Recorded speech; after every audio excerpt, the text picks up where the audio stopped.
예, 우리 말씀 보겠습니다. 함께 보신 말씀은 야고보서 말씀이에요. 야고보서 1장 22절에서 25절까지의 말씀. 한 절씩 교독하도록 하겠습니다. 너희는 말씀을 행하는 자가 되고 듣기만 하여 자신을 속이는 자가 되지 말라. 누구든지 말씀을 듣고 행하지 아니하면 그는 거울로 자기 생긴 얼굴을 보는 사람과 같아서 제 자신을 보고 가서 그 모습이 어떠했는지를 곧 잊어버리거니와 자유롭게 하는 온전한 율법을 들여다보고 있는 자는 듣고 잊어버리는 자가 아니요 실천하는 자니 이 사람은 그 행하는 일에 복을 받으리라. 아멘. 얼마 전에 어떤 분이 우리 교회 헌금 계좌에 꽤 큰 금액의 헌금을 보내주셨어요. 제가 그걸 보고서 혹시 잘못 보낸 거 아닌가 싶어가지고 연락을 해봤습니다. 행여라도 0이 하나 더 붙어가지고 보냈다라고 할까봐 조심스러운 마음으로 물어봤는데 이런 답이 왔어요. 주신 물질을 헌금으로 섬길 수 있는 마음을 주셔서 하나님께 감사합니다. 자, 제가 이걸 보면서 그런 생각이 들었습니다. 마음을 주셨다. 그래서 순종했다. 그래서 감사하다. 문득 드는 생각이 우리가 사실 마음을 주셨다라고 해서 그 마음을 주신 거를 그대로 실천하는 것, 순종하는 것 쉽지 않잖아요. 그리고 나아가서 그것으로 말미암아 감사한다라는 것도 쉽지 않은 일입니다. 그랬을 때 하나님께서 그 마음에 대하여 그 모습에 대하여 어떠하실까라는 생각을 한번 해봤어요. 하나님 입장에서 하나님의 마음은 어떠실까? 오해하지 마실 것은 이게 단순히 뭐 우리 교회 헌금한 것 때문에 이런 생각을 한 게 아니라 제가 그걸 보면서 문득 이런 생각이 들었던 겁니다. 나는 과연 하나님 앞에 얼마나 하나님의 말씀과 뜻에 순종하며 살아가는가? 얼마나 순종으로 나는 내 삶의 부분들을 채워갔던가 라는 생각을 했던 것이죠. 가만히 돌아보니까 제가 하나님 앞에 그렇게 순종적인 사람은 아니더라고요. 기본적으로 길 자체가 뭐 순종하거나 그런 성격은 좀 아니긴 하지만 하나님께도 그렇게 순종하지 않는다? 문제가 있겠죠.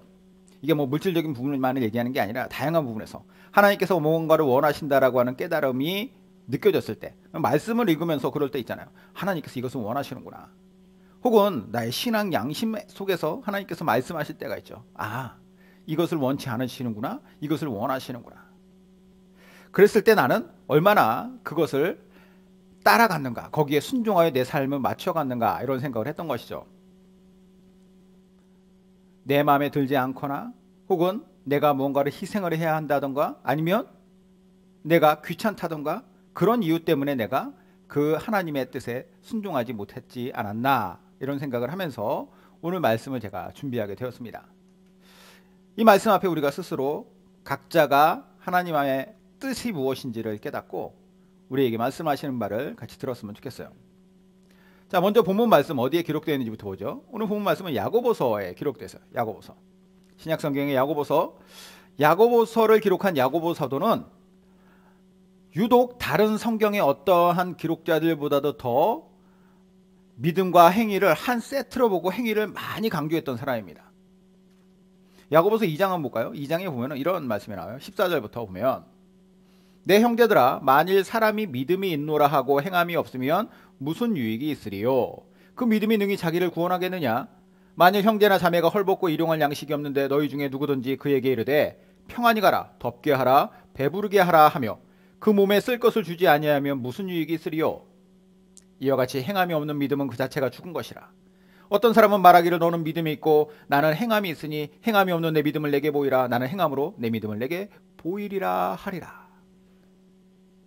믿음이 있다고 말을 하면서 그 믿음에 따르는 행함이 없다라고 한다면 야고보는 뭐라고까지 얘기하냐면 이건 죽은 믿음이다라고 상당히 공격적으로 과격하게 이야기를 합니다. 아마도 야고보 사도가 봤을 때 그 당시에 소위 믿음 좋다라고 하는 사람들 중에 많은 사람들이 말은 번지르르 하지만 그 말에 의한 행위가 없다라는 것을 야고보가 많이 봤던 것 같아요. 위선적인 모습이죠. 이것에 야고보가 화가 났던 것 같아요. 그래서 믿음이라는 것은 말로만 하는 게 아니다. 믿음은 그 말을 실제 삶으로 옮겨와서 그것을 실제화하는 것, 그렇게 살려고 하는 것까지 거기까지가 믿음이다라고 야고보는 강조하고 있는 것입니다. 너무 맞는 말이죠. 하지만 또 한편으로는 이 말이 여러 사람을 불편하게도 만들었을 것 같아요. 그냥 좋게 내 믿음은 내 안에 있는 것인데 굳이 그것을 드러내려고 하는 것 자체가 교만 아닌가? 이 말도 어떻게 보면 일면 맞는 부분도 있습니다. 왜냐하면 당시에 유대 율법주의자들이 딱 그렇게 신앙생활을 했기 때문이에요. 하나님 앞에 내 믿음이 있다라고 이야기하는 그들이 그 믿음을 이렇게 얘기를 해요. 내 믿음이야말로 진짜다. 왜냐하면 나는 이 믿음 좋은 이 믿음 안에서 이 정도까지 행하였다라고 그들은 교만한 마음을 가지고 사람들을 판단하고 정죄하고 그들보다 자신이 더 우위에 있다라는 것에 자부심을 가지고 살았기 때문입니다. 믿음과 행위의 관계를 잘못 이해한 것이죠. 사람들 앞에 나를 내세우려고 하는 수단으로 교만함의 수단으로 행위를 사용했다. 이건 분명히 죄악입니다.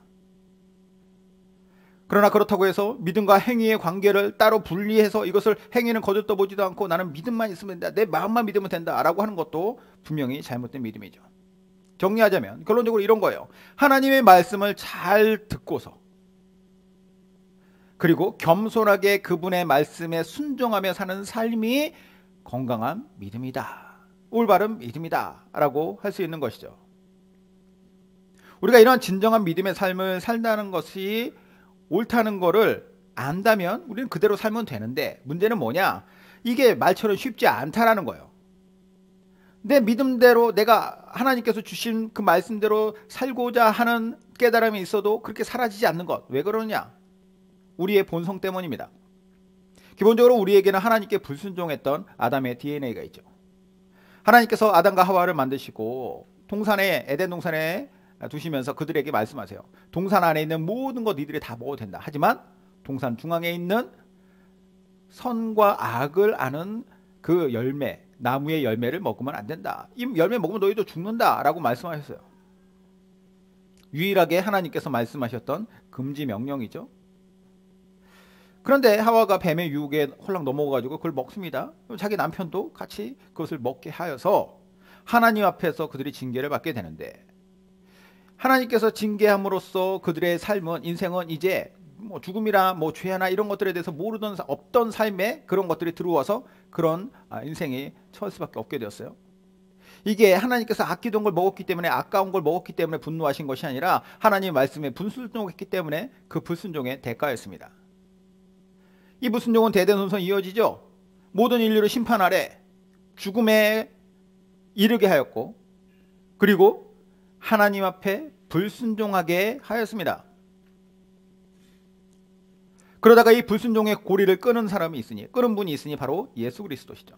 로마서 5장 19절에 한 사람이 순종하지 아니함으로 많은 사람이 죄인 될 것 같이 한 사람이 순종하심으로 많은 사람이 의인이 되리라. 아담 한 사람의 불순종이 인류를 죄악 가운데 하나님의 불순종한 존재로 만들었다면, 예수 그리스도 한 분의 하나님 앞에서의 순종함으로 말미암아 모든 사람들이 의롭게 되었다. 의롭게 됐다는 게 뭐예요? 구원받았다는 것이죠. 예수님의 순종으로 인하여서 구원받은 존재가 되었고, 그리고 더불어서 하나님의 말씀에 순종할 수 있는 믿음의 삶도 살 수 있게 되었다라는 거예요. 하지만 구원이라고 하는 것은 우리의 능력과는 상관없이 예수님으로 말미암아 우리에게 주어진 것이지만, 순종하는 믿음의 삶을 살아가는 것은 우리의 자유의지의 영역으로 주셨습니다. 그렇기 때문에 우리 스스로가 결단하고 끊임없이 그렇게 살려고 노력해야만 그게 가능해질 수 있었어요. 노력해야 되는 거죠. 그래서 우리가 예수님 믿는 사람들로서 하나님의 말씀을 적극적으로 들으려고 하고, 그리고 그 들은 것이 깨달아졌을 때는 적극적으로 이것을 실천하려고 하는 노력이 필요합니다. 오스왈드 챔버스 목사님의 주님은 나는 최고봉이라고 하는 책이 있는데, 그 책에 보면 이런 내용의 글이 있어요. 우리는 의식적으로 하나님을 불순종하지는 않습니다. 단지 그분께 신경을 쓰지 않을 뿐입니다. 하나님께서는 명령을 주셨고 그 명령은 언제나 그 자리에 있습니다. 그러나 우리는 그 명령에 신경을 쓰지 않습니다. 의도적으로 불순종하려는 마음 때문이 아니라 하나님을 사랑하지 않고 존경하지도 않기 때문입니다. 너희가 나를 사랑하면 나의 계명을 지키리라, 이 말씀 앞에서 하나님을 업신여겨왔다는 사실을 진정으로 깨달을 때야 비로소 주님을 외면했던 자신에 대해 부끄러움과 비참함을 느끼게 됩니다. 자, 무슨 말이냐? 예수님을 일단 믿는다, 하나님을 믿는다라고 하는 사람들은 일단 겉으로든 속으로든 하나님께 반항하고 내가 하나님 말씀 듣지 않을 거야 라고 하는 사람 아무도 없어요.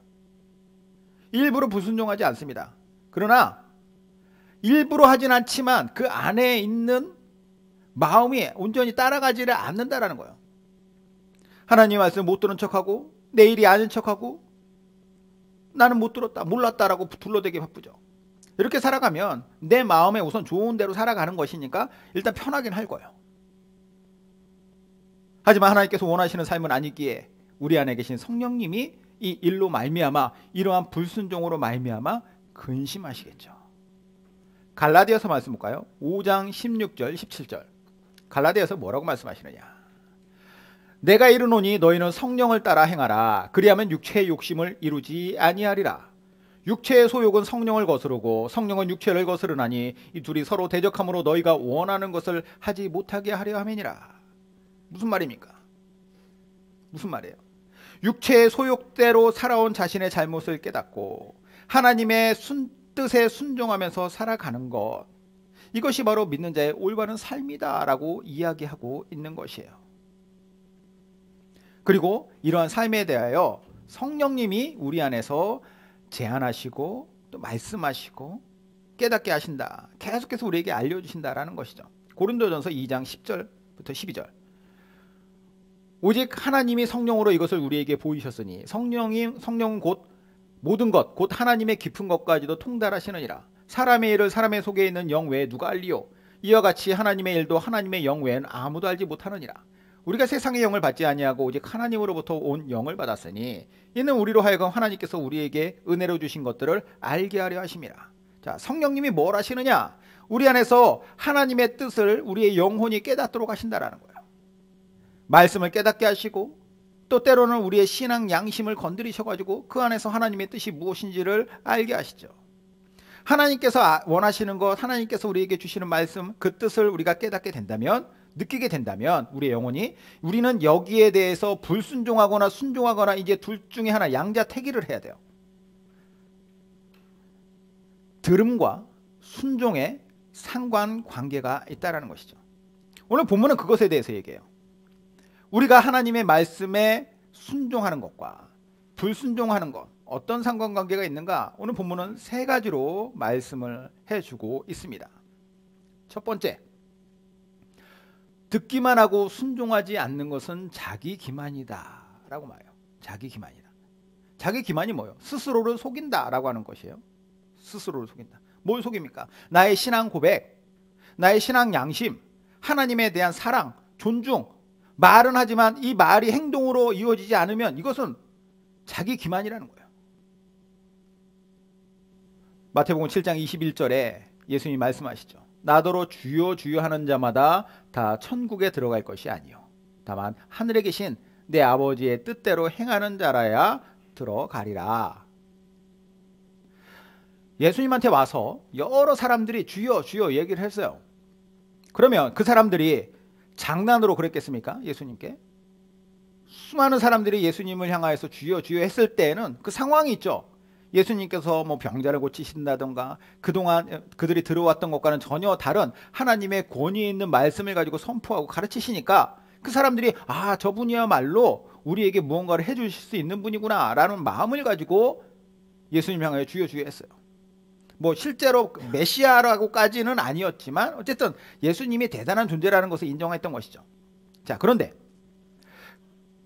그들 모두를 향해서 예수님이 이렇게 말씀하세요. 너희들 모두가 주여 주여 한다라고 해서 그것이 다 그 고백대로 그 말대로 나에게 적용되는 것이 아닐 것이다. 니들 안에서. 뒤에 언급한 하나님 아버지의 뜻대로 행하는 사람들이 그렇다라는 거예요. 그렇게 될 것이다. 믿음의 진정성은 여기에서 명확히 갈린다라는 것이죠.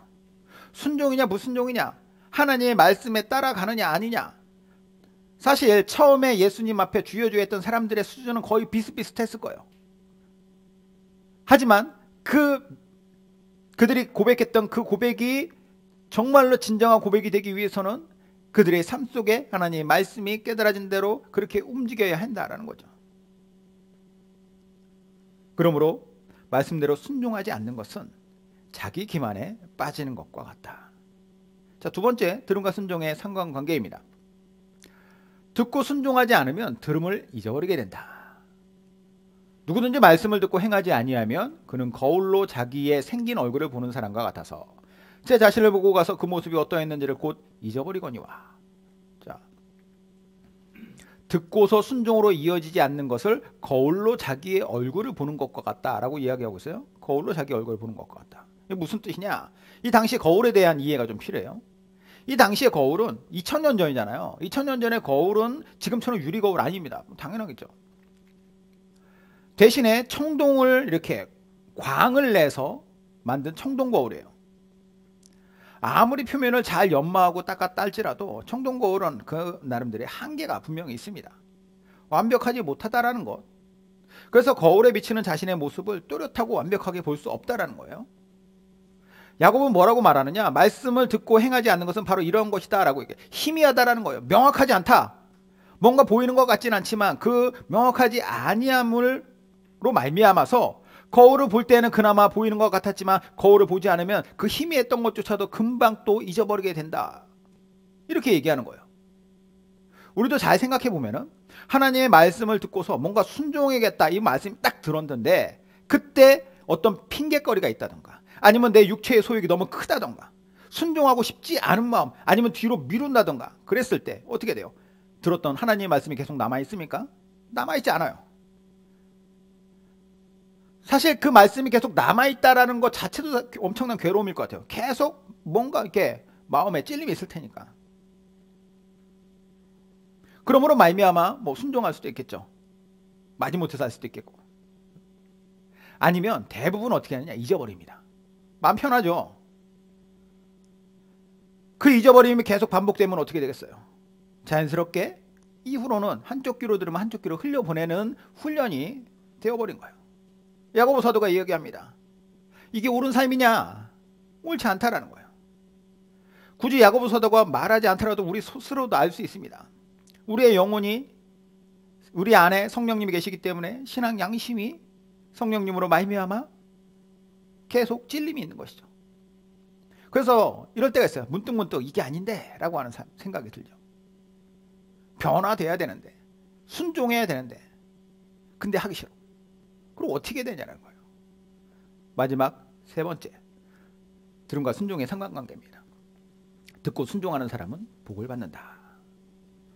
자유롭게 하는 온전한 율법을 들여다보고 있는 자는 듣고 잊어버리는 자가 아니요 실천하는 자니 이 사람은 그 행하는 일에 복을 받으리라.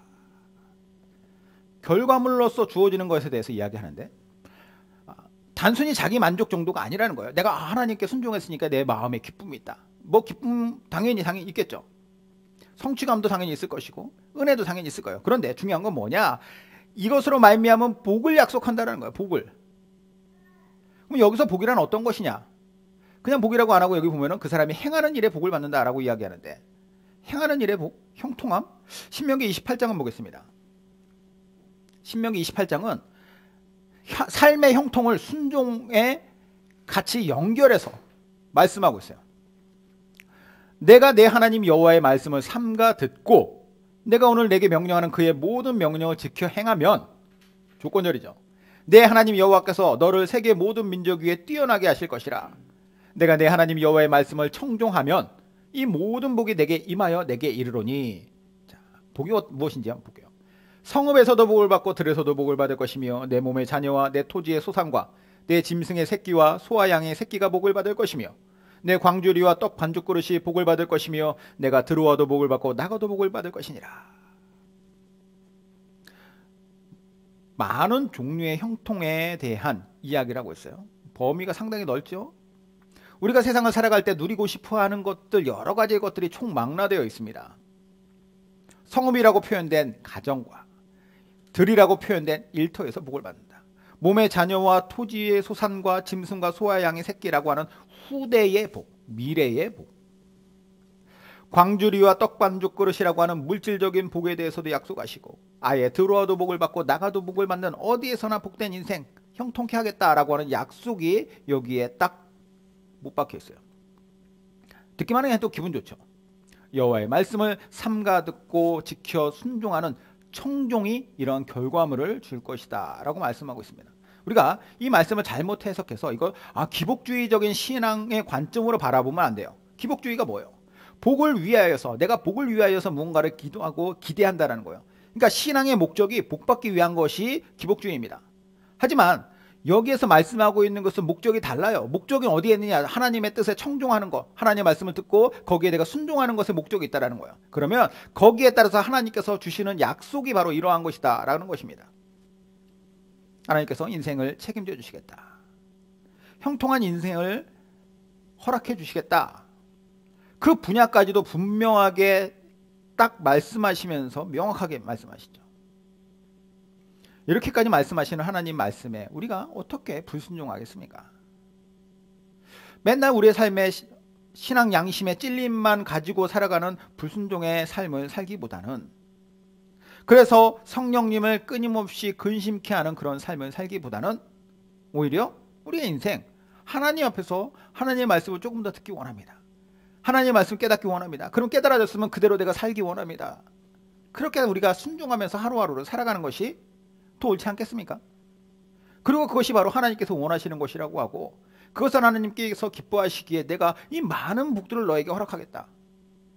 이 보상이라고 하는 것이 단순히 우리에게 무엇인가를 이렇게 내걸고 이렇게 하면 이렇게 줄게, 이게 아니라 내 기쁨이 바로 이것이고 이걸 내가 이만큼까지 너에게 기뻐하고 표현한다라고 하는 하나님의 마음이에요. 올해 우리 교회의 주제 말씀이 오직 나와 내 집은 여호와를 섬기겠노라, 이 말씀이에요. 나와 내 집은 여호와를 섬기겠노라.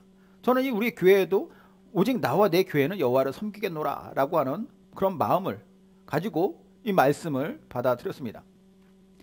그렇다면 여호와를 섬긴다라고 하는 것은 무엇인가? 너무 이것을 우리가 관념적으로만 생각할 것이 아니라 실제 삶에 이것을 적용하며 살자라는 거죠. 말씀을 듣기 원합니다. 말씀대로 살기 원합니다. 당연히 쉽지 않죠. 아까 처음에도 말씀드렸잖아요. 듣고 순종하는 것이 쉬우면 아무나 다 합니다. 하지만 듣고 순종의 상관관계에 대해서 이렇게 명확하게 말씀하시면서 우리에게 순종하는 삶에 대한, 그것이 그냥 우리에게 뭔가 희생을 강요하고 우리의 삶을 비참하게 만들고자 하는 것이 아니라는 것을 분명하게 우리가 다시 한번 깨닫고 나아가자라는 것이죠. 다시 한번 정리해 볼까요? 오늘 야고보 사도가 전해주는 들음과 순종의 상관관계 무엇입니까? 듣기만 하고 순종하지 않는 것은 자기 기만이다. 믿는다고 하면서 어찌 그렇게 사느냐? 하나님을 사랑한다고 하면서 왜 사랑하는 분의 말씀을 듣지 않느냐? 듣고 순종하지 않으면 들음은 잊어버리게 된다. 남아있는 것 같지만 그 남아있는 것, 그것조차도 어느 순간에 싹 다 잊어버리고 날려버리고 무시해버리고 살게 된다는 것이죠. 그러므로 듣고 순종하는 것이 복이다. 하나님께서 기뻐하는 일이고 하나님께서 우리의 인생을 책임지신다라는 거예요. 오늘 이 말씀 앞에 우리가 뭐 크고 뭐 원대하고 뭐 대단한 거 하자는 게 아니에요. 아주 작은 것에서부터 하나님의 말씀에 순종하고 하나님의 뜻에 내 자신을 맞춰가며 살아가는 그러한 주님의 사랑하는 주님의 백성 되시기를 주님의 이름으로 축원드립니다.